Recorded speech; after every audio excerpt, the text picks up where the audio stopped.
Jadi dalam, pembahasan dalam jurnal ini ada beberapa hal yang saya sorot ya. Misalkan, di dalam ketentuan pasal 64.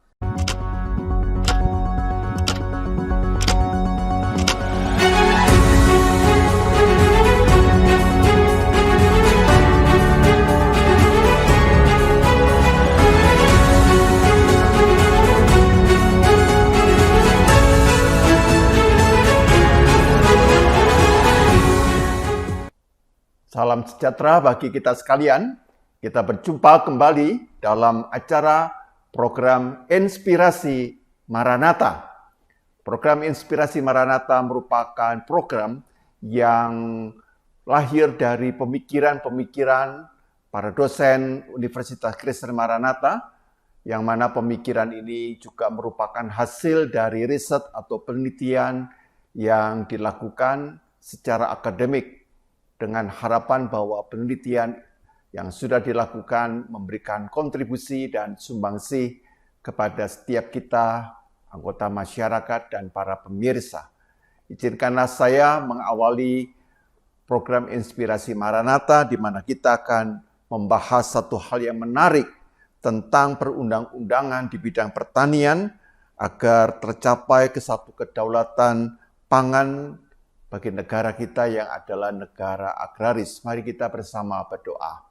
Tuhan Bapa yang Maha Baik, kami berada di satu era abad 21, tetapi tidak berarti kami mengabaikan hal yang fundamental, satu kebutuhan primer di dalam pertanian yang berkaitan dengan ketersediaan ataupun kedaulatan pangan. Tuhan memberkati percakapan kami, di mana kami akan membahas dari sudut perundang-undangan, agar melalui undang-undang yang tepat terciptalah satu infrastruktur yang juga mendukungnya. Tuhan memberkati percakapan kami menyerahkan di dalam kemurahan dan pemeliharaan Tuhan. Kami berdoa di dalam nama Tuhan kami, Yesus Kristus. Amin. Nah, saudara-saudara, pada kesempatan ini sudah hadir di tengah-tengah kita Pak Demson Tiopan. Nah, beliau adalah salah seorang dosen Universitas Kristen Maranatha dan kita ingin mengenal lebih jauh. Silakan Pak Demson memperkenalkan diri kepada para pemirsa. Baik, salam sejahtera pemirsa. Perkenalkan, saya Demson Tiopan. Saya dosen di program studi ilmu hukum. Saat ini juga saya dipercaya sebagai ketua program studi dan juga sekretaris senat universitas. Untuk bidang keilmuan saya, spesialisasinya di bidang hukum tata negara dan juga hukum administrasi negara. Dan salah satu topik jurnal hari ini yang akan menjadi kajian yaitu berkaitan dengan peraturan perundang-undangan di bidang pertanian. Ya, terima kasih Pak Demson. Jadi sudah berapa lama Pak Demson di Universitas Kristen Maranatha? Sebagai dosen saya sudah 10 tahun. Pak. 10 tahun ya. Baik, Pak Demson, Bapak menulis satu topik yang menarik dengan judul Quo Vadis, peraturan perundang-undangan di bidang pertanian, tercapainya kedaulatan pangan sebagai negara agraris. Pak, dalam konteks ini kalau boleh saya tangkap, yang Bapak tulis ini kan berkaitan dengan perundang-undangan ya Pak. Betul, di bidang Pak. pertanian ya. Dan Bapak kaitkan dengan Undang-Undang Nomor 11 ya, tahun 2020, yaitu tentang apa yang disebut dengan Undang-Undang Cipta Kerja. Betul, ya. Pak. Ini saya kira undang-undang yang cukup populer ya, pernah dibahas oleh banyak golongan dan kelompok ya. Nah Pak Demson, apakah bisa diberi penjelasan, karena pemirsa ini sayup-sayup mendengar tentang Undang-Undang Cipta Kerja ini ya, kira-kira apa yang menjadi poin atau dasar pemikiran dari Undang-Undang Cipta Kerja ini? Silakan Pak. Ya, jadi dalam pembahasan dalam jurnal ini ada beberapa hal yang saya sorot ya.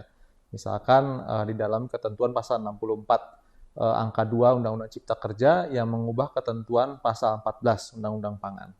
Nah, di situ dinyatakan bahwa sumber penyediaan pangan berasal dari produksi pangan dalam negeri dan juga cadangan pangan nasional. Nah, kemudian setelah diubah disampaikan bahwa sumber penyediaan pangan diprioritaskan berasal dari produksi pangan dalam negeri, cadangan pangan nasional, dan atau impor. Nah, perubahan yang terdapat di dalam ketentuan pasal tersebut terletak pada posisi dari impor sebagai salah satu sumber penyediaan pangan yang diprioritaskan. Di dalam Undang-Undang Cipta Kerja sekarang, impor itu merupakan penyediaan pangan yang diprioritaskan, salah satu yang diprioritaskan. Nah, di dalam peraturan yang sebelumnya itu merupakan upaya terakhir dilakukan impor. Begitu Pak Pendeta, salah satu yang mungkin saya bisa sampaikan. Ya, secara mendasar kira-kira seperti itu ya Pak ya. Nah Pak, tadi disebutkan bahwa bagian yang sangat penting yang diangkat dalam Undang-Undang Cipta Kerja dalam konteks ini adalah pertanian ya. Tetapi sebelum kita membahas lebih jauh tentang apa yang disebut dengan Undang-Undang Cipta Kerja ini, mungkin ada baiknya dijelaskan bagaimana sih ya Pak kondisi negara kita yang adalah negara agraris ya, tepatnya bagaimana pertanian di Indonesia itu sendiri. Ya. Kalau kita lihat data pada tahun 2021 misalkan jumlah petani di Indonesia itu mencapai angka sebesar 33,4 juta dari total penduduk Indonesia. Kemudian ada juga data dari Badan Pusat Statistik menyebutkan bahwa sektor pertanian itu tergolong sebagai sektor yang dapat menyerap tenaga kerja tertinggi. Pada tahun 2022 mencatatkan angka sebesar 29,96% atau sekitar 1,86 juta orang per tahun begitu ya. Jadi kalau kita lihat dari data itu bidang pertanian itu sangat strategis Pak. Dan juga kalau kita lihat dari kebutuhan dasar manusia ya, pangan merupakan kebutuhan dasar yang harus dipenuhi terlebih dahulu gitu ya, dibandingkan dengan kebutuhan-kebutuhan lainnya gitu. Nah, kita juga sering mendengar bahwa kita sering melakukan impor pangan. Nah, itu juga kondisi yang terjadi di Indonesia begitu ya beberapa tahun terakhir ya. Walaupun saya mendapatkan data terakhir katanya Pak Jokowi mendapat penghargaan swasembada pangan begitu. Jadi di situ juga di sisi lain ada perbaikan juga memang yang terjadi gitu. Jadi Pak Demson mengatakan bahwa di Indonesia ini petani atau pertanian sebenarnya mendapat posisi yang cukup penting, strategis, cukup banyak ya Pak terserap ya. Tetapi beberapa kali saya live in ke pedesaan, itu kok saya menjumpai apakah yang realita ini belum terbaca ataukah hanya bagian kecil sehingga keseluruhannya seperti yang Pak Demson katakan. Kalau saya bertemu dengan para petani, ya, dengan keluarga-keluarga, kan saya tinggal di keluarga petani gitu kan. Nah mereka rata-rata bahwa anak-anak mereka itu kalau ditanya tidak ingin meneruskan menjadi petani lagi dan mereka lebih memilih bekerja di kota dengan pekerjaan yang sebenarnya tidak sesuai juga dengan kompetensi dan kemampuan mereka. Dan saya lihat akhirnya pertanian itu dilakukan dengan pendekatan atau cara-cara yang masih konvensional, cara-cara yang tradisional. Kira-kira yang saya lihat ini kebetulan bagian yang paling kecil sehingga tidak memengaruhi persentase atau kira-kira bagaimana Pak? Ya, itu saya rasa itu realita yang memang betul juga terjadi di dalam konteks negara kita ya. Jadi memang saya lihat juga banyak masyarakat yang memiliki persepsi begitu ya bahwa petani itu pekerjaan yang bisa dibilang tidak menarik begitu dibandingkan pekerjaan-pekerjaan yang lainnya begitu. Nah, di sisi lain juga pemerintah kurang mempromosikan begitu pekerjaan di bidang petani dan kadang juga kurang mensupport ya. Walaupun dalam konteks tertentu misalkan seperti di Jawa Barat begitu ya. Saya pernah lihat programnya Pak Ridwan Kamil begitu. Dia menyediakan lahan untuk Pak Ridwan Kamil sebutnya petani milenial gitu. Jadi untuk anak-anak muda katanya jangan hanya bekerja di kota gitu, tapi juga harus bisa atau mau juga bekerja di lahan yang cukup luas di desa begitu, dan itu disediakan oleh pemerintah, disupport oleh pemerintah begitu. Jadi itu penting juga peran pemerintah begitu ya untuk memberikan konsep yang baru terhadap pertanian, di mana pertanian juga bisa memberikan kesejahteraan bagi masyarakatnya. Dan memang dalam kalau kita lihat dalam aspek-aspek tertentu, petani itu sebenarnya sejahtera dan bisa dibilang cukup makmur begitu ya. Yang kita lihat kadang yang tidak makmur itu sebenarnya buruh tani begitu. Petani itu sendiri saya lihat banyak, bahkan mahasiswa ya yang anak petani saya lihat kuliah di Maranatha, oh itu makmur-makmur umumnya, sejahtera-sejahtera ya, apalagi petani sawit yang sekarang harga sawit juga sedang naik begitu ya. Nah ya biasanya yang tidak sejahtera itu buruh sawit. Nah, berarti di situ juga kan butuh peran pemerintah bagaimana agar buruh-buruh tani ini begitu mendapatkan kesejahteraan yang cukup. Gitu. Ya karena mau tidak mau harus diakui bahwa di Indonesia adalah negara agraris, Betul. sehingga pertanian itu memang merupakan lahan pekerjaan yang seharusnya mempunyai cakupan yang luas begitu kan. Tetapi belum tertangani dengan baik. Ya, itu yang menjadi permasalahan. Dan itu saya kira salah satunya harusnya diatur di dalam perundang-undangan untuk menciptakan satu lowongan pekerjaan yang bukan hanya makin luas, tetapi mereka makin mempunyai keahlian yang sesuai untuk dapat mengembangkan pertanian, tentunya harus dengan teknologi tinggi. Kan, betul Pak. Untuk itu juga agar kita bisa bersaing dengan negara lain. Ya, betul gitu ya. Nah Pak, dalam jurnal yang Bapak tulis disebutkan bahwa kedaulatan negara itu kan berkaitan dengan welfare state ya. Ya, betul. Terjemahkan dengan istilah negara kesejahteraan ya. Betul. Nah, mungkin kita juga sudah tahu itu sejahtera, tetapi ketika ini menjadi welfare state ya. Nah, ini kira-kira apa yang disebut dengan welfare state atau negara kesejahteraan itu, Pak? Jadi yang dimaksud dengan negara kesejahteraan itu merupakan sebuah sistem ya kesejahteraan nasional yang memberi peran lebih besar kepada negara untuk mengalokasikan sebagian dana publik demi menjamin terpenuhinya kebutuhan masyarakat gitu. Nah, karena negara Indonesia sebenarnya itu bisa dibilang dikatakan menganut welfare state, negara kesejahteraan, maka negara harus memberikan dana yang cukup begitu atau peran yang lebih besar kepada bidang pertanian. Dalam konteks ini kan kita membahas mengenai pertanian gitu. Maka negara di sini seharusnya misalkan APBN kita sekarang kan lagi rame itu banyak subsidi ya untuk BBM. Nah, apakah tidak sebaiknya subsidi itu sebaiknya dialokasikan ke pertanian begitu sehingga kita mendapat bahan pangan yang murah. Toh kalau misalkan kita biarkan misalkan BBM naik tapi kita alihkan subsidi ini ke bahan pangan murah, toh masyarakat juga tidak akan kekurangan pangan begitu. Nah, ini yang dimaksudkan bahwa negara kita menganut welfare state dalam konteks pertanian seharusnya memberikan peran yang lebih besar juga di bidang pertanian gitu, Pak. Tapi memang seakan-akan yang dikaitkan dengan subsidi itu selalu tentang bahan bakar ya Pak ya. Betul. Dari dulu saya kok lihatnya demikian ya. Ya. Tetapi kok saya belum pernah mendengar ada subsidi yang memang berkaitan dengan misalnya peningkatan pertanian itu sendiri atau menciptakan kedaulatan pangan itu sendiri begitu ya Pak. Jadi sebenarnya ada alokasi dana pemerintah pusat untuk subsidi di bidang pertanian, terutama itu masalah pupuk. Ya, itu pemerintah memberikan cukup banyak pupuk, memberikan subsidi pupuk begitu ya bagi para petani. Hanya menurut saya itu belum cukup begitu. Bukan hanya sekedar subsidi pupuk saya rasa, tapi penyediaan lahan yang cukup, terutama teknologi pertanian ya. Kita juga cukup tertinggal begitu. Nah, di situ pun seharusnya negara banyak memberikan peran untuk meningkatkan teknologi pertanian begitu, Pak. Ya Pak, kira-kira dalam kaitan welfare state itu kan ada fungsi-fungsinya ya. Ya. Nah, saya kira pemirsa ini juga ingin mendengar ya apa yang menjadi fungsi-fungsi dari welfare state di situ ya. Dan bagaimana itu bentuk-bentuk konkretnya dari fungsi-fungsi itu. Silakan Pak. Ya, dalam konteks ini tentu saja negara Indonesia sebagai welfare state seharusnya bisa menjamin begitu ya kesejahteraan dari masyarakatnya. Nah, bentuk jaminan itu tentu saja tadi ya negara kita harus memberikan dana yang cukup begitu Pak. Dana yang cukup itu ada di dalam APBN karena itu di situ tergambar program-program pemerintah.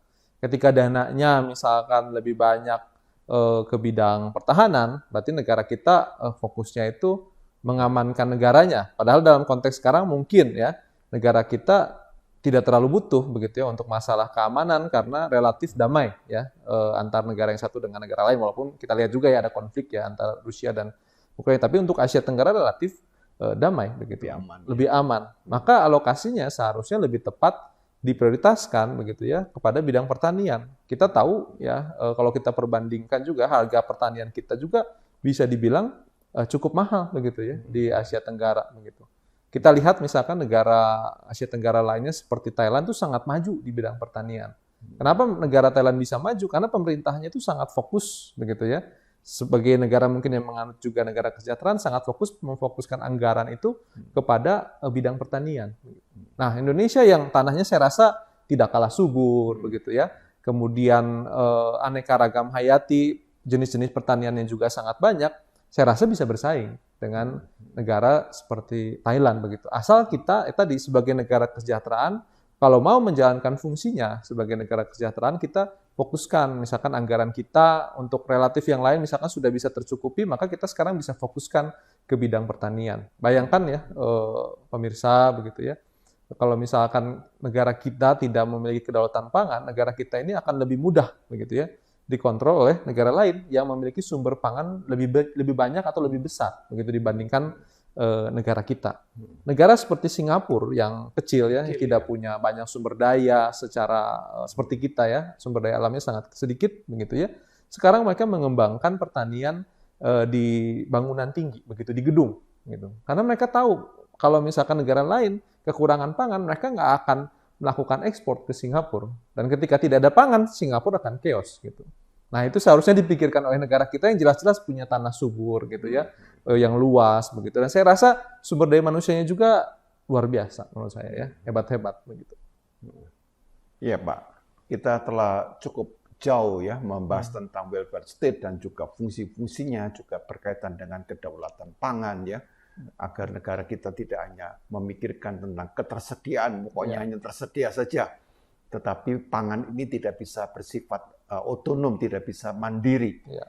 Nah, ini sangat menarik dan kita akan lanjutkan setelah yang satu ini. Fakultas Hukum Universitas Kristen Maranatha menyediakan berbagai fasilitas pembelajaran yang lengkap untuk memberikan pengalaman belajar yang istimewa. Pembelajaran tidak hanya difokuskan pada pemahaman teori, tetapi juga pembelajaran aspek praktis untuk memasuki dunia kerja. Fasilitas yang tersedia diantaranya ruang simulasi peradilan umum, ruang simulasi peradilan Mahkamah Konstitusi, ruang mediasi, laboratorium hukum, dan berbagai fasilitas yang disediakan di tataran universitas. Para pengajar di Fakultas Hukum Universitas Kristen Maranatha bukan hanya berasal dari kalangan akademisi, melainkan juga praktisi yang handal. Hakim, jaksa, advokat, polisi, notaris, dan corporate lawyer. Konsentrasi bidang ilmu hukum pada Fakultas Hukum Universitas Kristen Maranatha adalah hukum bisnis dan investasi, suatu bidang dengan prospek yang sangat menjanjikan. Gelar sarjana hukum akan diperoleh setelah menempuh pendidikan selama 4 tahun. Aktivitas kemahasiswaan yang beragam menjadikan pengalaman belajar semakin istimewa. Unit kegiatan debat, legal drafting, peradilan semu atau moot court, dan international moot court akan membekali setiap mahasiswa dengan skill yang sangat dibutuhkan di dalam praktik hukum yang nyata. Mahasiswa Fakultas Hukum Universitas Kristen Maranatha telah mengukir berbagai prestasi di tingkat nasional, di antaranya dalam kejuaraan debat, legal drafting, dan international moot court. Alumni Fakultas Hukum Universitas Kristen Maranatha telah bekerja di berbagai bidang, di antaranya sebagai hakim, jaksa, notaris, litigation lawyer, corporate lawyer, legal officer di berbagai perusahaan dan industri. Mari bergabung menjadi bagian dari generasi inspirasi Fakultas Hukum Universitas Kristen Maranatha. To be inspired is great, but to inspire is incredible.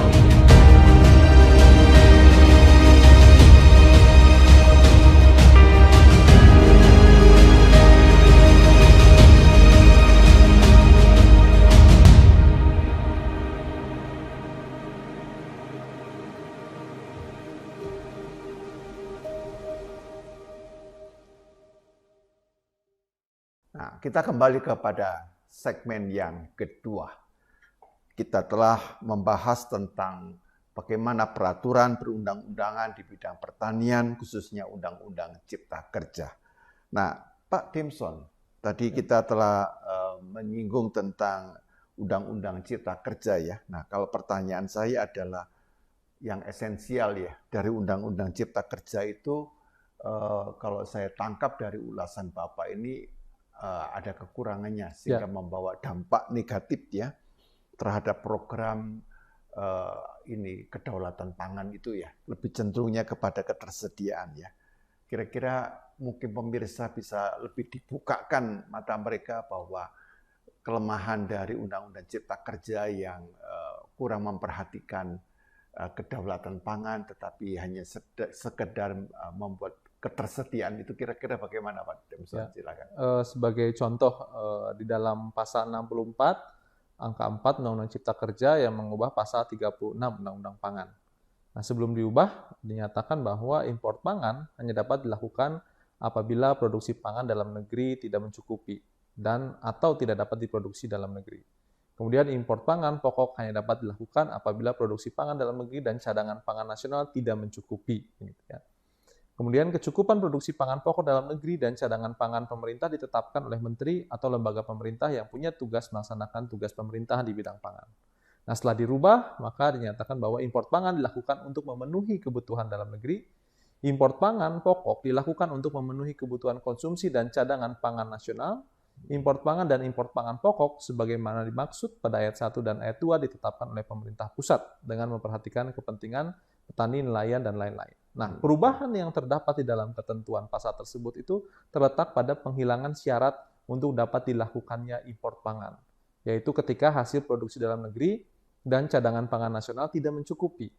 Ketentuan ini tentu saja membuka peluang yang sangat lebar bagi pemerintah untuk senantiasa melakukan impor kapan saja, begitu. Jadi tidak ada syarat bahwa kalau tidak tercukupi, begitu. Jadi kalau misalkan tercukupi tapi pemerintah ingin impor, pemerintah bisa impor. Nah, apakah ketika itu terjadi itu justru menguatkan ketahanan pangan kita? Nah, ini yang nantinya akan menjadi diperdebatkan antara pemerintah dan publik.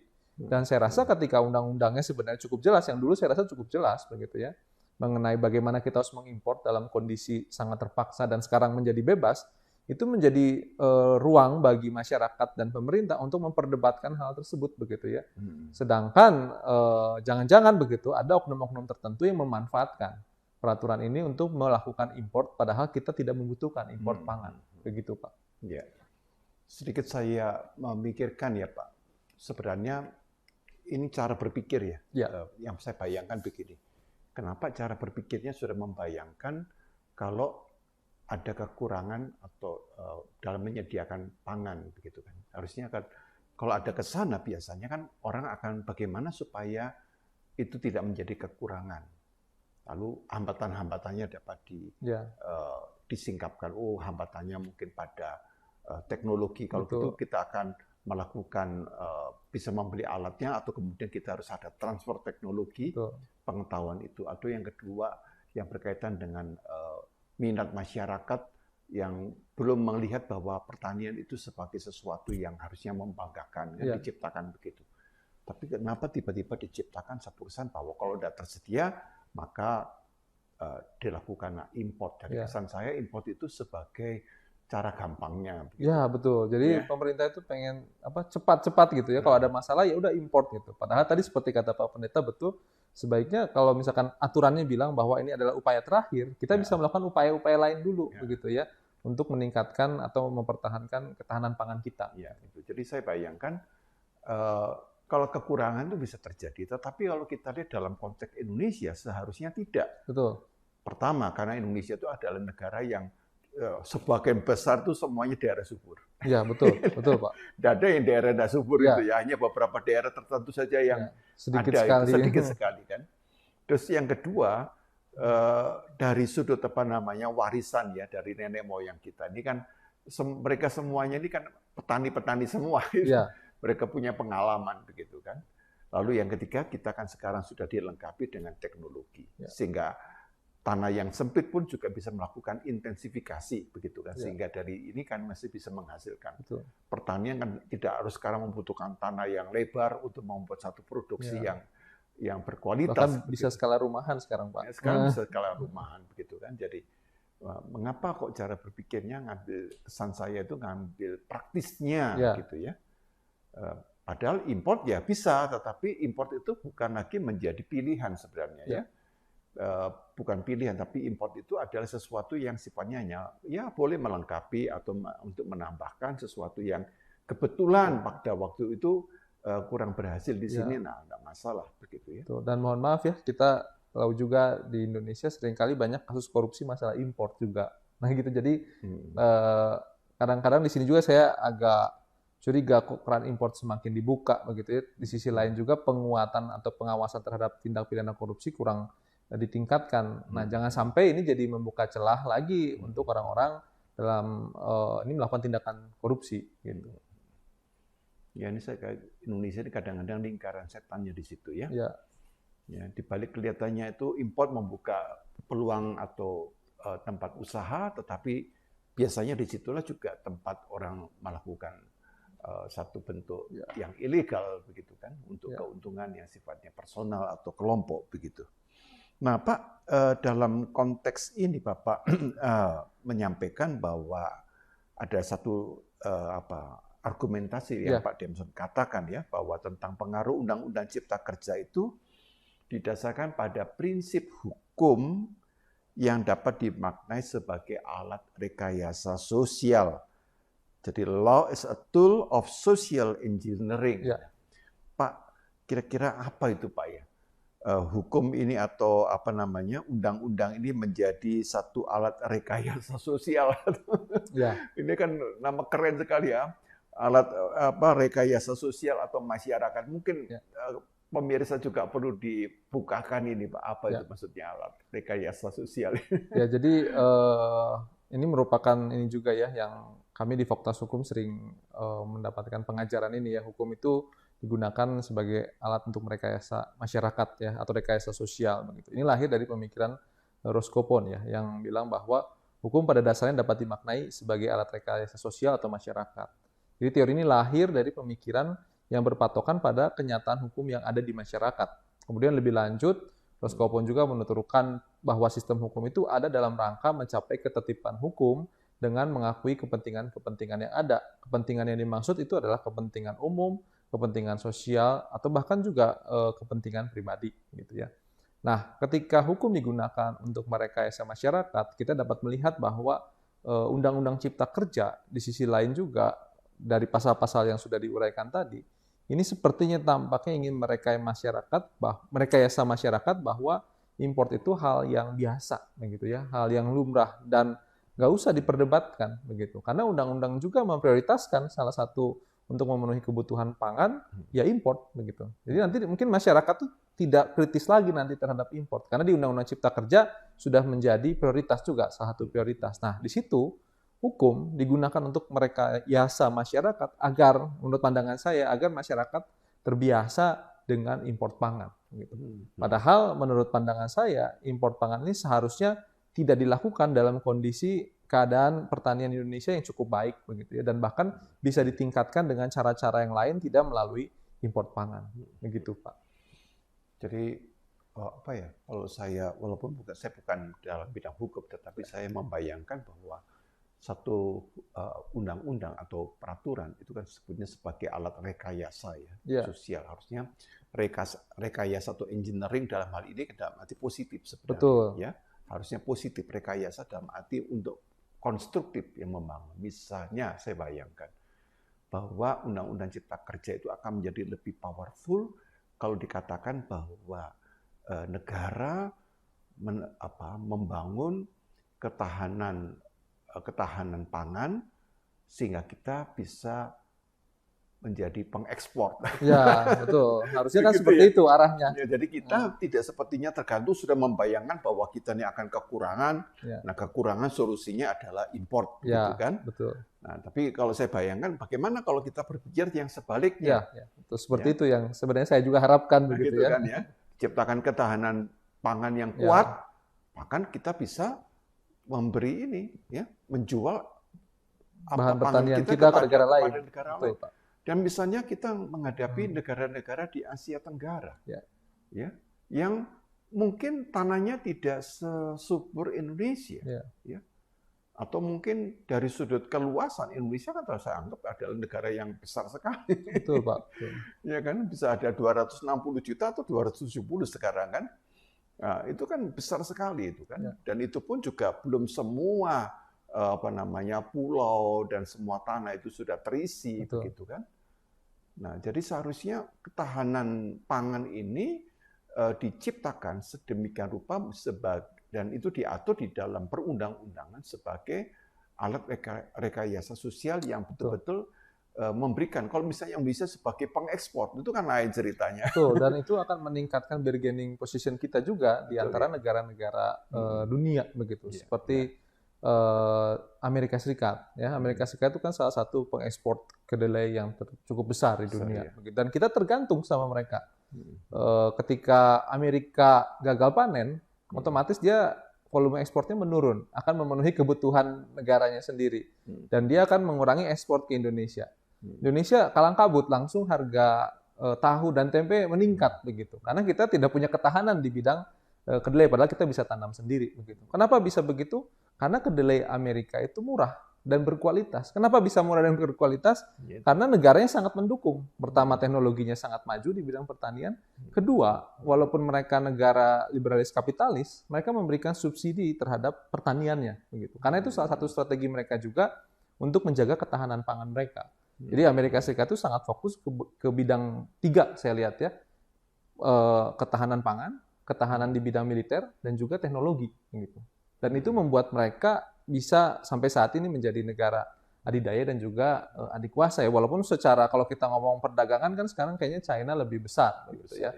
Tapi kalau dari segi 3 pertahanan tersebut itu membuat dia masih bisa bertahan sampai sekarang. Dan saya rasa Indonesia seharusnya bisa ke arah situ juga, saya pikir begitu. Karena saya rasa kita punya semua bahannya, tinggal masalah sumber daya manusianya yang mengelola itu semua begitu, Pak. Saya menangkap bahwa dari sudut mentalitas ya. Mentalitas berarti mempengaruhi juga cara berpikir ya. Itu mesti terbawa-bawa dengan kolonialisme ya, imperialisme dan feodalisme begitu ya. Jadi contohnya yang feodalisme itu orang yang bekerja di pertanian dianggapnya low class gitu ya. Betul. Nah, itu kan begitu. Kan itu kan cara berpikir feodal. Mereka tidak melihat bahwa pangan itu adalah sesuatu yang sangat powerful, gitu ya. Ya, saya pernah berapa kali ke Israel itu ya. Itu kan negara kecil sekali, tapi mereka jadikan pertanian itu sebagai sesuatu yang kekuatan, gitu kan. Bahkan mereka tidak punya lahan, padang gurun dijadi olah. Dan bisa bikin subur karena teknologi. Teknologi, ya. Nah, ternyata teknologinya tuh menarik gitu ya.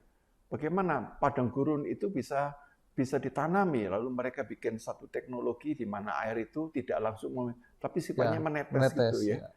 Nah, sehingga itu bisa mensuplai itu ya kebutuhan dari tanaman ini untuk dapat tumbuh ya, apakah kurma apapun juga gandum dan sebagainya. Mereka akhirnya berlimpah begitu kan. Nah, ini sayang sekali ya. Jadi apa yang kita diskusikan adalah menggugah kita. Bukan hanya kita ingin dapat knowledge, tapi selama kita tidak mempunyai satu mental, ya, satu spiritualitas yang cukup memadai, maka knowledge kita ini juga akhirnya tunduk kepada mentalitas kita yang masih merasa minder, merasa belum percaya diri, ya, sehingga kita tidak bisa mengelola baik teknologi maupun juga sumber daya yang kita punya, ya, termasuk tanah pertanian. Nah, Pak, dalam kaitan ini, Bapak tulis di jurnal tadi adalah Bapak mengajukan satu pertanyaan ya, yang sangat fundamental, yaitu bagaimana itu ya Pak, koherensi antara tujuan kedaulatan pangan yang digagas oleh pemerintah dengan perundang-undangan di bidang pertanian. Ini Bapak mengajukan pertanyaan seperti itu ya Pak ya.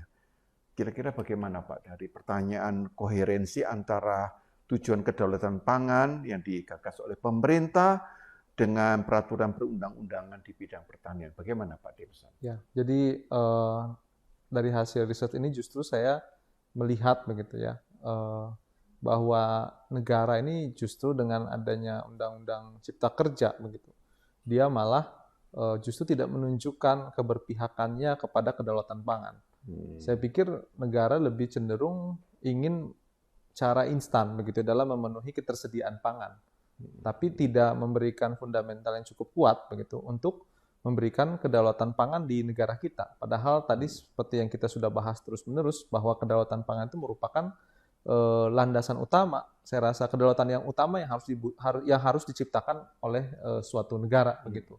Nah, di sini di beberapa pasal yang saya kaji begitu ya, yang saya sudah sampaikan juga sebelumnya, malah negara menunjukkan dia malah memprioritaskan impor, kemudian berkaitan dengan lahan juga negara malah memberikan karpet yang selebar-lebarnya bagi proyek-proyek strategis nasional yang mungkin tidak selalu berkaitan dengan bidang pertanian. Kalau kita lihat kan sekarang lebih banyaknya infrastruktur tol, kemudian kita lihat juga kereta cepat dan lain-lain. Memang secara tidak langsung juga bisa membantu bidang pertanian begitu. Nah, tetapi saya pikir karena saya rasa ini kita harus fokusnya di bidang pertanian ya, kedaulatannya di bidang pertanian, maka yang menjadi prioritas proyek strategis nasional pun seharusnya dikaitkan langsung dengan bidang pertanian. Begitu, Pak Pendeta. Iya, saya itu kadang-kadang prihatin ya. Saya punya gambaran kalau saya pergi ke desa-desa itu saya akan menjumpai pertanian, sawah-sawah yang tertata gitu kan. Saya ini berapa kali ya di Bandung ini kalau waktu senggang saya coba-coba masuk ke desa-desa gitu. Kadang-kadang tuh saya sangat prihatin sekali ya. Bahwa sawah-sawah yang ada itu tidak digarap lagi dengan baik. Lalu sudah mulai muncul papan-papan tanah dijual, lalu dijadikan villa, dijadikan apa namanya, ya yang pokoknya tidak ada kaitannya dengan pertanian ya. Saya kira kok sayang sekali. Dan ini juga kembali kepada cara berpikir bahwa dianggapnya satu bentuk kesuksesan itu kalau saya berhasil membangun satu bangunan dibandingkan saya membangun satu teknologi yang dimana pangan itu dapat dihadirkan atau dilahirkan di tempat itu. Jadi lebih bentuknya itu konsumtif daripada produktif. Kalau saya tangkapnya seperti itu, Pak Demson. Ya, saya juga saya juga melihat itu ya yang terjadi di tengah-tengah masyarakat kita ya. Masyarakat kita itu menganggap bahwa ya pekerjaannya lebih baik pekerjaan yang di kota dibandingkan di desa, atau misalkan lebih baik dikerja di kantoran dibandingkan menjadi petani begitu ya. Padahal menurut saya semua pekerjaan itu terhormat begitu. Bahkan untuk konteks Indonesia sekarang, saya rasa kita jauh mungkin akan lebih berguna kalau kita mungkin banyak masuk ke bidang pertanian begitu. Karena itu sangat dibutuhkan untuk konteks Indonesia, dan kita masih banyak hal yang belum digarap begitu, terutama di bidang teknologi pertanian. Nah, saya rasa teknologi pertanian ini bisa menjadi peluang bagi masyarakat kita untuk digarap karena kita cukup tertinggal gitu. Dan kalau misalkan yang digarap, ada potensi daya saing kita menjadi sangat tinggi gitu. Kalau dari hukum mungkin dunia bisnis, wajar orang beli beras ke negara lain atau import beras begitu ya, karena dia lebih murah dibandingkan produksi dalam negeri sendiri gitu. Jadi kesannya ngapain kita produksi dalam negeri sendiri kalau kita import saja sudah murah begitu kan. Kalau secara bisnis mungkin orang akan berpikir semudah itu begitu.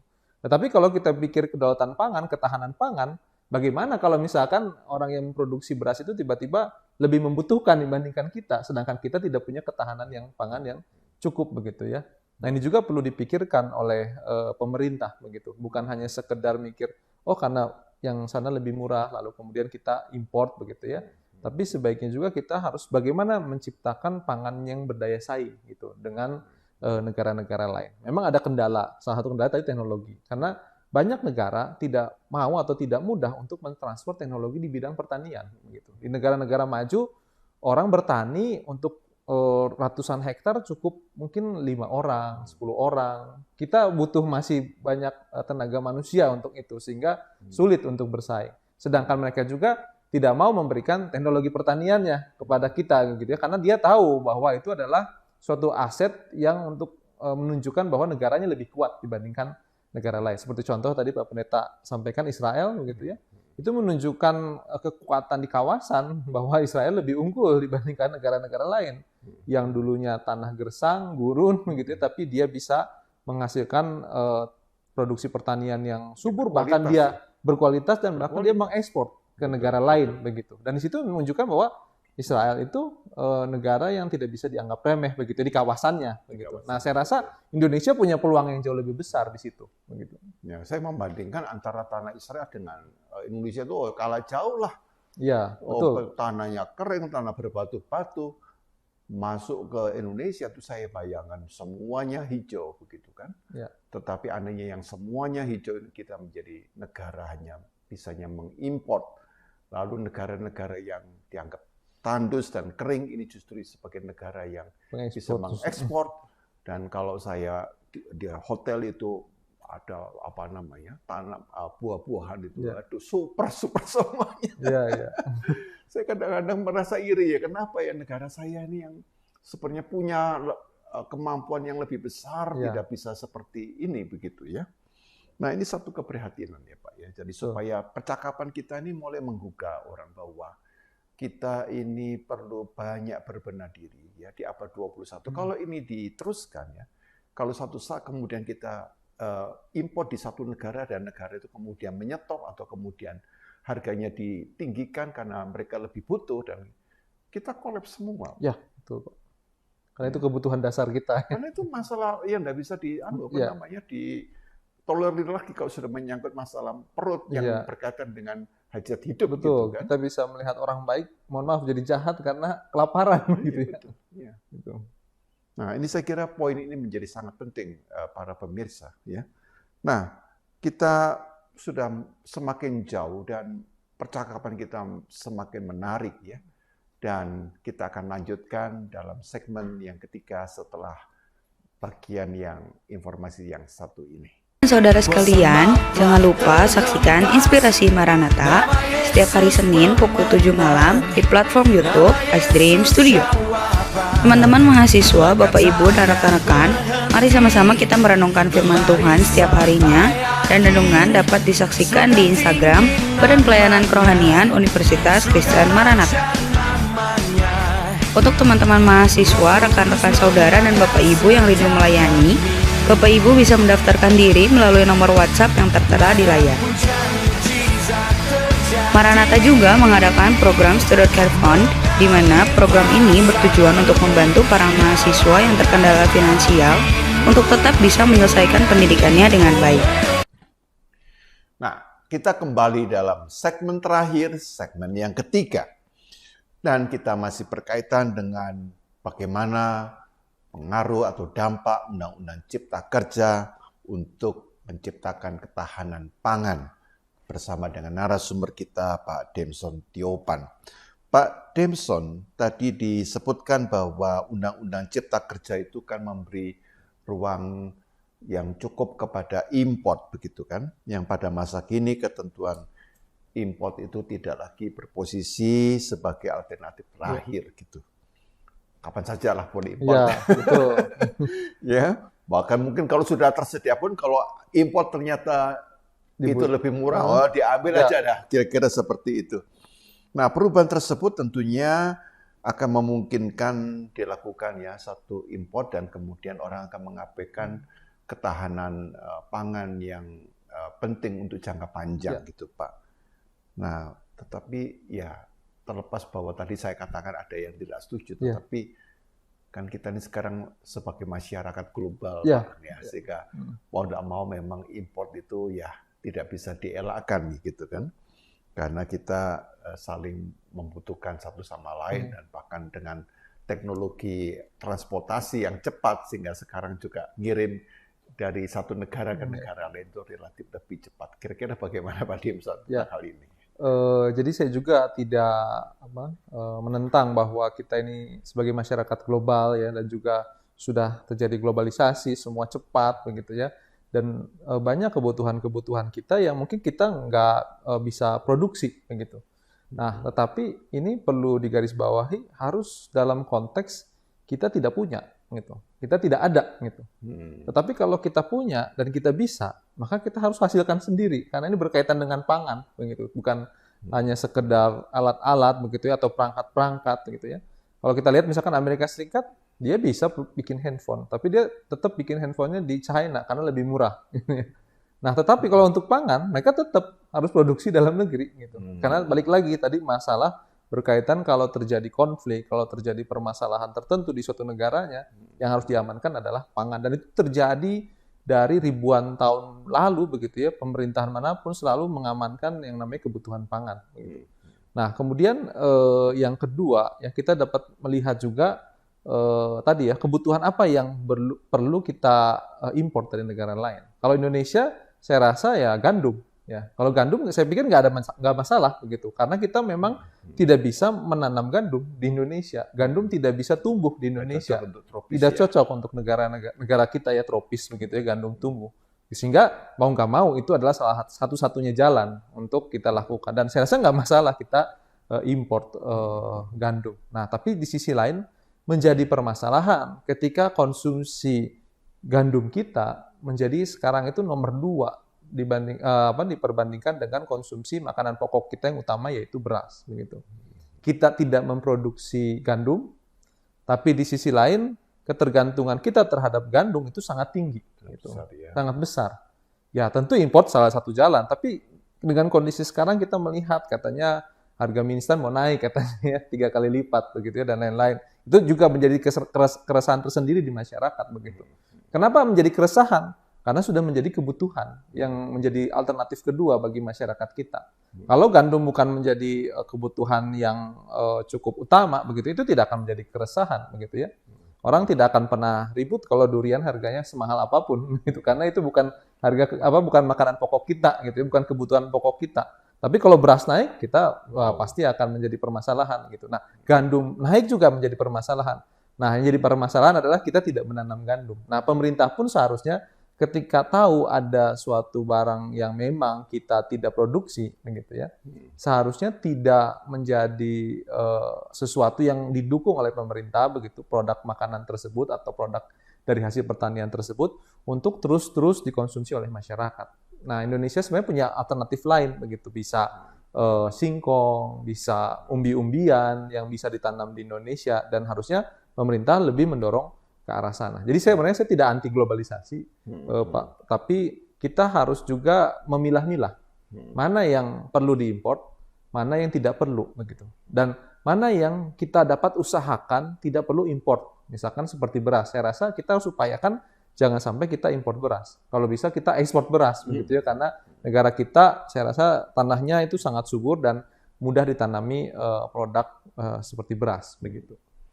Jadi saya lihat dalam satu kisah di dalam Alkitab ya tentang Mesir itu, yang pernah mengalami satu masa kelimpahan lalu mengalami masa kekurangan, tapi kepemimpinan Yusuf itu mampu menciptakan satu ketahanan pangan yang luar biasa. Itu luar biasa itu.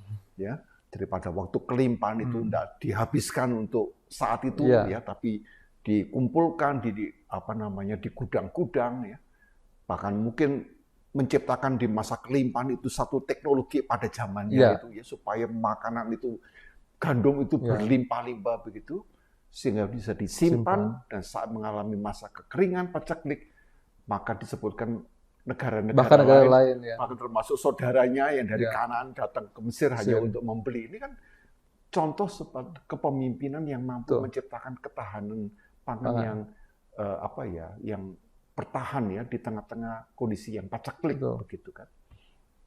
Nah, ini satu ide yang menarik sekali bahwa Allah pun melalui Yusuf mau mengajarkan bahwa kita harus juga memikirkan bukan hanya ketersediaan pangan ya, tetapi kita harus memiliki satu ketahanan pangan karena itu jangka panjang yang bisa dinikmati dari satu generasi kepada generasi berikutnya. Nah, Pak, izinkan saya melanjutkan bahwa agar kita akan harapannya jangan terlalu tergantung kepada import ya. Tapi kalau bisa ya menyediakan pangan itu ya mandiri gitu ya. Nah, dan kita membutuhkan satu teknologi pangan yang berkaitan dengan sumber daya manusia. Tapi untuk ke sana ya Pak, kita membutuhkan proses waktu yang tidak mudah ya. Nah, tapi pada sisi yang lain kalau saya lihat setiap tahun di negara kita nih banyak lulusan dari bidang pertanian, tapi kenapa kita kok tidak bisa cepat-cepat ya memiliki sumber daya yang handal, dengan teknologi yang lebih adaptif ya dengan kondisi ini. Kira-kira bagaimana Pak Debson? Kalau saya sih melihat negara kita kadang memberi ruang-ruang untuk sumber daya manusia kita untuk menghasilkan teknologi-teknologi di bidang pertanian begitu. Kadang kita pernah mendengar ada beberapa masyarakat Indonesia yang bisa menciptakan suatu teknologi di bidang pertanian. Saya terakhir pernah lihat ada mahasiswa, sekarang mungkin sudah lulus ya, menciptakan suatu mesin otomatis untuk memberikan pakan pada ikan untuk skala besar. Gitu. Jadi tidak perlu lagi manusia yang menyebarkan makanannya. Jadi sudah cukup ada alat-alatnya. Dan semua disesuaikan dengan kapasitas dari ikan-ikan tersebut begitu. Kalau ada 1.000 ya mungkin memberikan makanannya setiap berapa menit dan lain-lain. Dan itu meningkatkan produktivitas. Saya rasa itu bagus begitu. Nah hanya saja teknologi itu jangan sampai hanya di situ begitu. Harus dikomersilkan. Ya harus pemerintah itu kalau bisa beli tuh alat-alat tersebut, lalu kemudian berikan lagi bantuan modal, keringanan pajak. Sehingga para penemu itu bisa membuat teknologi yang lebih canggih, lebih bagus begitu ya, di-upgrade begitu ya. Kalau kita aja handphone ya setiap tahun ada upgrade Android, maka teknologi pertanian pun harusnya seperti itu. Nah, yang saya lihat fenomena yang terjadi di Indonesia, banyak menemukan teknologi, tapi ya sudah sampai situ saja gitu. Tidak dikembangkan lebih lanjut karena tidak dikomersilkan. Pemerintah pun kurang mendukung saya lihat, hanya mendukung ya udah nih dikasih dana riset, kemudian menemukan, setelah itu penemuannya tidak dilanjutkan ke bidang usaha gitu. Saya pikir Maranatha kan sekarang sudah arahnya ke sana ya. Semua hasil riset diharapkan bisa juga masuk ke dunia usaha begitu agar bisa dikembangkan hasil riset tersebut begitu. Dan kita lihat di beberapa negara maju, universitas itu merupakan pilar penting untuk kemajuan teknologi, terutama mungkin kalau dalam konteksnya di bidang pertanian gitu ya. Kesehatan dan lain-lain gitu. Nah, universitas pun akhirnya nanti mengembangkan teknologi di bidang pertanian itu untuk komersil gitu. Sehingga ada modal yang nantinya didapat untuk mengembangkan teknologi itu menjadi semakin mutakhir gitu ya dan juga semakin berguna di bidang pertanian. Nah, jadi pemerintah harus memberikan kesempatan yang besar begitu ya, tidak hanya sekedar dana riset, tapi juga pemanfaatan dari teknologi yang sudah ditemukan ke dalam bidang-bidang pertanian. Para petani kita juga harus diajarkan dengan teknologi-teknologi yang terbaru begitu. Saya rasa di Indonesia itu jarang menggunakan, atau saya belum pernah lihat ya kayaknya menggunakan traktor-traktor skala raksasa gitu ya. Kalau di negara maju itu sudah biasa mereka dan hanya dioperasikan oleh 1 atau 2 orang saja begitu. Nah, saya rasa Indonesia bisa ke arah sana, tapi kuncinya menurut saya adalah pemerintah. Karena masyarakat punya keterbatasan modal, keterbatasan sarana prasarana. Tapi kalau pemerintah mampu atau mau memberikan dana yang cukup, program yang jelas begitu ya kepada masyarakat, dan saya rasa masyarakat pasti akan mengembangkan teknologi itu dan meningkatkan pertanian Indonesia. Beberapa kasus juga banyak ahli-ahli Indonesia akhirnya bekerja di luar negeri gitu ya, di tempat-tempat bidang-bidang pertanian yang lebih maju karena mereka di sana lebih dihargai begitu ya. Teknologi mereka juga diadopsi dan dikembangkan begitu. Iya. Jadi saya itu pernah punya kesempatan ya pergi ke salah satu bagian di Australia gitu ya. Saya menjumpai satu pertanian buah jeruk gitu ya. Nah ternyata Pak petaninya itu yang saya lihat tuh kebun seluas itu Pak ditangani 1 orang. Ya betul. Gitu. Karena teknologi itu kan. Teknologi dan hasilnya tuh luar biasa. Ya. Jadi jeruk itu dengan kualitas yang prima gitu ya. Jadi kalau yang ada misalnya kurang bagus itu dibuang-buang aja Pak. Ya. Padahal bagi saya yang dianggap jelek itu untuk Indonesia udah masih lumayan ya. Bagus. Sehingga saya kumpulkan itu ya. Dan saya bawa dalam mobil saya penuh ya, lalu saya pulang itu saya bukan untuk diri saya bagikan kepada jemaat. Tapi saya katakan bahwa kekuatan teknologi itu luar biasa. Ya. Ketika itu ditangani dengan cara yang benar itu sangat berlimpah-limpah. Ya. Bahkan saya tahu tanahnya di sana dengan Indonesia masih subur kita Indonesia ya. Gitu kan. Ya Pak, ini tadi Bapak juga mengkritisi bahwa peran dan wewenang pemerintah dalam penyediaan cadangan nasional ya. Nah, tampaknya kalau saya baca dari tulisan Pak Demson, Undang-Undang Cipta Kerja ini yang seharusnya kewenangan hanya dilakukan oleh pemerintah, ya, pemerintah pusat. Kesannya ke sana pemerintah pusat, ya. Artinya pemerintah daerah ini dianggapnya tidak lagi mempunyai wewenang gitu atau gimana Pak untuk mengambil kebijakan sehingga terjadi semacam sentralisasi dalam arti bahwa pendelegasian tugas pada daerah untuk mengembangkan kemampuan pertanian khususnya itu tidak bisa berjalan secara optimal, ya. Begitu ya Pak. Jadi kalau yang saya lihat ini Undang-Undang Cipta Kerja sudah mulai mengarah kepada sentralistik kembali begitu. Karena dulunya pemerintah daerah punya peran begitu ya dalam mengembangkan pertanian di daerah. Tapi sekarang banyak hal ditentukan oleh pemerintah pusat begitu. Nah, padahal kalau kita lihat yang lebih tahu daerah, potensi daerah, sebenarnya itu daerah itu sendiri gitu. Kita kan nggak mungkin misalkan pemerintah pusat karena dia punya kewenangan yang lebih di daerah ini potensinya itu apel malang misalkan gitu ya. Tapi ternyata pemerintah pusat bilang ya udah bikin aja di sini pertanian beras gitu ya untuk beras gitu. Kan nggak sesuai dengan potensi daerahnya. Nah, saya pikir seharusnya daerah juga cukup diberikan kewenangan begitu ya untuk menentukan apa potensi dari daerahnya dan tentu saja dengan kajian riset yang mumpuni begitu ya, tidak asal-asalan. Nah, kadang kalau sifatnya sentralistik, kadang-kadang pemerintah cenderung memaksakan gitu. Misalkan pemerintah punya target terkait dengan kebutuhan pokok yaitu beras ya. Maka nanti daerah-daerah yang sebenarnya tidak potensi untuk menghasilkan beras dipaksa untuk menghasilkan beras. Itu yang kami khawatirkan, sebenarnya yang saya khawatirkan juga begitu ya, terkait dengan Undang-Undang Cipta Kerja. Jadi harus juga dilihat dari potensi-potensi daerah. Tidak semua wilayah juga selalu baik begitu ya, selalu pasti bisa menghasilkan padi yang baik begitu. Kan makanya kita mendengar beras daerah tertentu gitu ya, karena memang tanahnya lebih baik mungkin dibandingkan wilayah yang lain begitu. Nah, ini juga perlu dipikirkan oleh pemerintah. Saya pikir perlu kolaborasi ya antara pemerintah pusat dengan pemerintah daerah. Saya juga nggak bisa bilang bahwa harus pemerintah daerah saja begitu, tidak bisa juga. Perlu peran dari dua pemerintah ini, pemerintah pusat dan pemerintah daerah. Biasanya yang banyak duit kan pemerintah pusat begitu. Mungkin pemerintah pusat bisa memberikan alokasi dana tertentu untuk meningkatkan potensi-potensi daerahnya begitu. Sehingga nanti daerah tersebut bisa bahkan melakukan ekspor begitu ya ke negara-negara tertentu karena punya produk-produk unggulan di setiap daerah begitu. Nah, ini juga penting juga adanya keanekaragaman produk-produk pertanian. Kita jangan hanya satu ya, karena kita kadang-kadang hanya fokus pada satu beras ya. Padahal kita punya potensi lain yang sangat beragam di negara kita begitu ya. Bisa sagu ya. Betul. Nah, seperti di Maluku kan sagu ya. Betul, ada sagu juga. Nah, Indonesia kan ada istilah juga Pak, kalau nggak makan nasi nggak kenyang gitu. Nah, ini sebenarnya juga sesuatu yang saya rasa kurang tepat begitu ya dan berbahaya gitu. Ketika kita menanamkan itu di seluruh rakyat Indonesia, ya akhirnya kita sangat ketergantungan sama beras gitu. Kita mungkin sudah makan roti atau makan produk mie begitu ya. Tapi karena ada istilah itu dan mungkin tertanam dalam diri masyarakat, akhirnya makan nasi lagi gitu ya di sisi lain.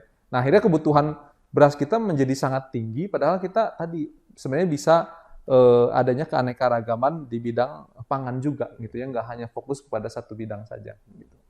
Kalau saya bayangkan Pak, saya bukan ahli hukum tetapi saya berpikir seharusnya pemerintah pusat itu membuat undang-undang yang sifatnya hanya mengakomodir saja, betul. Yang sifatnya memayungi, tetapi di sana memberikan satu dukungan ataupun satu dorongan kepada tiap-tiap daerah itu untuk mengembangkan sesuai dengan potensinya itu produk-produk pangan yang sifatnya unggulan di daerahnya, sehingga Undang-Undang Cipta Kerja itu bukan yang sepertinya ngatur seakan-akan semua daerah itu sama, harusnya begitu kan, tapi harusnya memberikan kepercayaan dan dukungan kepada tiap-tiap daerah itu untuk bisa menghasilkan yang terbaik bagi negaranya, bagi daerahnya itu. Bagi daerah. Nah, Pak Demson, ini saya ingin sampaikan pertanyaan yang terakhir ini, Pak. Nah, implikasi dari Undang-Undang Cipta Kerja kan pada hakikatnya itu ingin membuka lapangan. Ya, betul. Ya, lapangan pekerjaan yang seluas-luasnya, bisa mengundang investor gitu kan.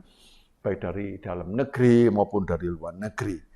Namun kita tahu tadi bahwa di lain pihak bahwa kebijakan ini kurang memberi tempat kepada para petani. Iya. Ya betul, investornya banyak, tapi kemudian petaninya ini makin terpinggirkan, kesan saya begitu kan. Ya. Pendapatan petani juga makin berkurang gitu kan. Nah Pak Temson sebagai seorang yang bergelut di bidang hukum ya Pak, kira-kira apa yang dapat Bapak sampaikan agar pemerintah itu bisa mengambil satu kebijakan yang di mana lapangan pekerjaan itu bisa memang terbuka kepada banyak orang, tapi jangan sampai meminggirkan atau tidak memberikan tempat yang optimal kepada para petani. Kira-kira apa yang Bapak mau sampaikan? Kalau menurut saya pemerintah sebaiknya melakukan revisi kembali ya terhadap Undang-Undang Cipta Kerja, terutama di bidang pertanian. Tapi saya rasa kalau untuk secara umum untuk membuka lapangan pekerjaan yang seluas-luasnya, saya rasa memang Cipta Kerja ini mampu begitu ya untuk nantinya membuat lapangan pekerjaan ini semakin terbuka bagi masyarakat Indonesia gitu. Nah, hanya saja kita harus tidak hanya memikirkan hanya itu saja, gitu, tapi harus juga memikirkan lain. Yang tadi kita bahas dari awal sampai sekarang ini berkaitan dengan kedaulatan pangan yang sangat penting bagi suatu negara. Gitu. Nah, pemerintah harusnya juga lihat ketika aturan-aturan yang dibuat ternyata malah mengecilkan atau menurunkan kemampuan kita begitu ya untuk memproduksi pangan dengan baik begitu. Nah, ini juga harus dipikirkan oleh pemerintah. Ketika kita memikirkan ini, saya yakin lapangan-lapangan pekerjaan di bidang pertanian pun akan semakin luas terbuka begitu. Ketika pemerintah juga memikirkan kebutuhan pangan, saya yakin produksi pangan pun akan semakin meningkat sehingga kita tidak perlu khawatir, tidak perlu takut lagi dengan adanya ancaman-ancaman misalkan ada kekurangan pangan di negara lain dan lain-lain, karena kita sudah bisa mampu memenuhi kebutuhan pangan itu sendiri. Jadi memang saran saya tentu harus adanya revisi, terutama terhadap pasal-pasal yang saya uraikan tadi begitu ya, masalah impor, masalah pembukaan lahan untuk proyek strategis nasional begitu. Mohon pemerintah pikirkan kembali agar bisa lebih memprioritaskan aturan-aturan tersebut difokuskan kepada bidang pertanian yang mungkin importnya itu seharusnya merupakan upaya terakhir begitu ya, dan juga jangan dengan mudah begitu ya membuka lahan untuk proyek strategis nasional begitu ya, padahal mungkin lahan tersebut adalah lahan subur, lahan yang sangat potensial untuk pertanian begitu. Dan jangan sampai lahan-lahan subur tergiur untuk dijadikan perumahan. Nah, itu juga salah satunya. Iya kan, sayang sekali kan. Ya, perumahan yang memang dibutuhkan, saya tahu itu kita butuh rumah, tetapi rumah tanpa makanan ya rumah itu juga akan penghuninya akan kelaparan begitu kan. Nah, inilah pentingnya bahwa satu regulasi ya di dalam pengaturan itu sebenarnya bukan hanya sekedar hukum, tapi di balik itu ada filosofinya. Ya. Nah, filosofinya ini yang bisa membaca bukan hanya kepentingan yang sifatnya sesaat, tapi juga kepentingan yang sifatnya lebih besar, nasional, dan juga bisa berjangka panjang. Ya. Nah, Pak Temson, silakan menyampaikan satu closing statement bagi pemirsa, sehingga pemirsa dengan percakapan ini dapat memiliki satu pijakan ataupun satu prinsip yang penting bagi mereka, bagaimana ke depan juga bisa bersama-sama mendukung ketahanan pangan, dan mereka juga lebih mandiri, lebih kreatif. Silakan Pak Temson. Ya, Indonesia ini merupakan negara yang sangat subur, tanahnya luas begitu, dan banyak potensi-potensi pertanian yang sebenarnya kita bisa andalkan begitu. Hanya saja kadang pemerintah tidak membuat kebijakan-kebijakan, aturan-aturan yang mendukung ketahanan pangan. Nah, untuk itu saya berharap begitu ya, kita semua dapat mengambil peran, bagian masing-masing ya. Sebagai masyarakat, saya rasa kita harus mungkin mencoba begitu ya, mengandalkan produk-produk pertanian kita begitu dibandingkan produk pertanian import ya, dan juga memprioritaskan tanaman-tanaman produk-produk pertanian yang bisa ditanam di Indonesia. Kemudian sebagai akademisi, saya rasa kita punya peran juga bisa membuat teknologi-teknologi mungkin kalau yang memang bergerak di bidang teknologi yang mendukung pertanian kita agar lebih maju. Ya, kami mungkin dari hukum kita membuat aturan-aturan yang berpihak kepada kedaulatan pangan atau mungkin mengkritisi pemerintah yang membuat aturan yang tidak tepat begitu, tidak mendukung kedaulatan pangan. Dan pemerintah seharusnya punya peran yang bisa mempunyai peran yang jauh lebih besar dengan memberikan anggaran yang cukup, kebijakan yang tepat begitu ya kepada masyarakat sehingga kedaulatan pangan di Indonesia itu dapat terwujud. Mungkin itu yang bisa saya sampaikan. Terima kasih. Ya. Nah, demikian para pemirsa ulasan kita tentang dampak dari Undang-Undang Cipta Kerja untuk menciptakan satu kedaulatan atau ketahanan pangan agar kita tidak menjadi bangsa yang hanya mampu membuat pangan yang tersedia, tetapi kita sendiri tidak bisa menjadi penghasil yang andal begitu ya. Dan kita akan akhiri, semoga percakapan ini memberkati dan bermanfaat bagi setiap kita. Mari kita bersama berdoa.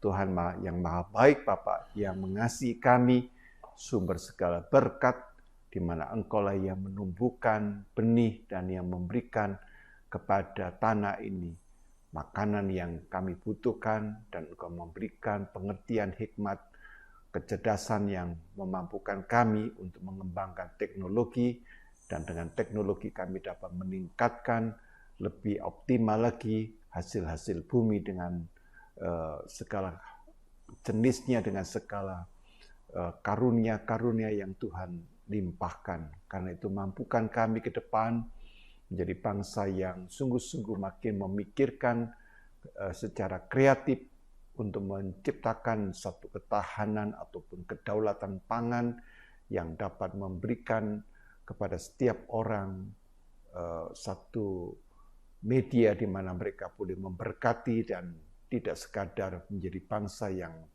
tergantung dengan hal-hal yang terlalu praktis, termasuk dalam halnya import, tetapi mereka sendiri tidak mampu mengembangkan teknologi dan segala karunia yang Tuhan percayakan secara tepat. Bapak berkati ulasan kami agar pemerintah juga mampu membuat satu regulasi, satu peraturan, satu ketentuan yang sungguh-sungguh mendorong setiap umat, setiap bangsa kami menjadi bangsa yang tangguh, bangsa yang inovatif, bangsa yang sungguh-sungguh dapat mandiri, atau kami boleh menggunakan apa yang dikatakan oleh Bung Karno, mampu berdiri di kaki sendiri, berdikari dalam pangan, tapi juga di dalam berbagai bidang, dan itulah memang panggilan Tuhan yang telah menentukan kami diciptakan menurut gambar dan rupa Allah, supaya kami boleh menjadi berkat bagi banyak orang dan bagi banyak bangsa. Dan berkati Pak Demson Tiopan di dalam tugasnya sebagai seorang dosen, dan berkati segala karunia-karunia yang Tuhan percayakan, dan Tuhan makin memakai Pak Demson. Tuhan, kami serahkan hidup kami dalam kemurahan Tuhan, Tuhan sendiri yang menolong dan menopang kami. Kami serahkan hidup kami dan juga bangsa dan negara kami di dalam belas kasihan dan kemurahan Tuhan. Kami berdoa di dalam nama Tuhan kami, Yesus Kristus. Amin. Amin. Sampai jumpa kembali. Staring into your eyes makes my heart come alive. Suddenly brought to life when I met you. Reaching beyond the skies, running deep, stretching wide. Perfect love realized here with you. Come on now. Now this love is for real. You will never let go, never let go. Oh, it's more than just words, love beyond my control, out of control.